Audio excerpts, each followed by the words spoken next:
Hello. Today we're going to look at histograms and distributions of certain data.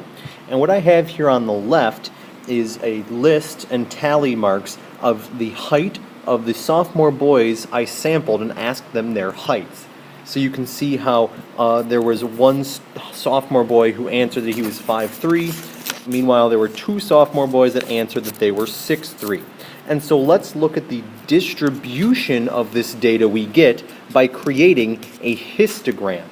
And so I'm going to go ahead and just put points on this, this graph, this coordinate plane, that go with each thing. So 5'3", there was 1, and 5'4", we had 3, 5'5", we had 1, 5'6", we had 1, 5'7", we had 2, 5'8", we had 3, 5'9", we had 5, 5'10", we had 6, 5'11", back to 3.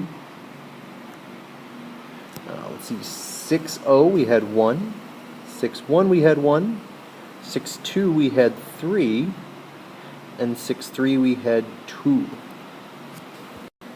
Now, I'm not going to connect these with a line because I didn't sample them and ask them for very, very specific. Like, I don't know which boys are 5'3" and 3/4. So I'm going to leave this as is. And because this is a countable number of points, you can count up how many different data points I have on here. That makes this a discrete distribution. Discrete distributions are what you're typically used to seeing.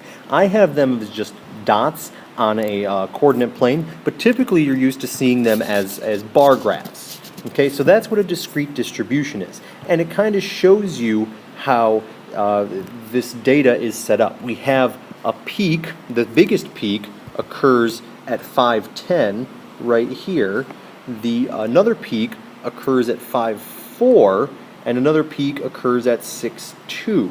So we kind of have a little bit of skewing going on here that takes this away from the center of the graph. The average height of a person, of a male, is probably 5'10", and that's kind of what this is showing anyway. But we have a handful of people who consider themselves 5'4" and a handful of 6'2", so that kind of skews our data a little bit. And so what do data skews look like? Well, here's what it looks like when we have a continuous distribution. This is continuous distribution.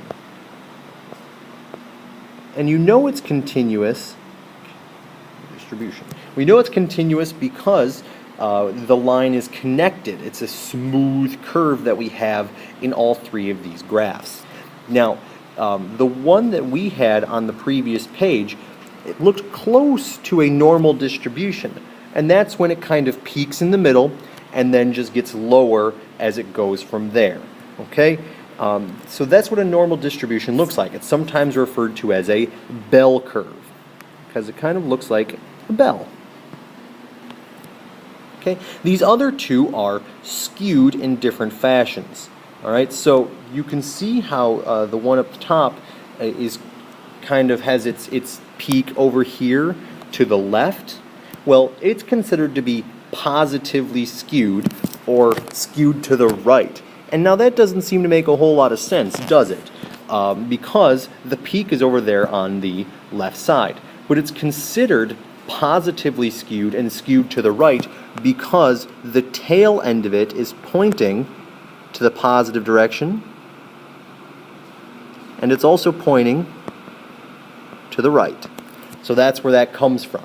Okay? The negatively skewed one, the one that's skewed to the left, its tail is pointing in the negative direction, and it's pointing to the left. So that's where those things come from.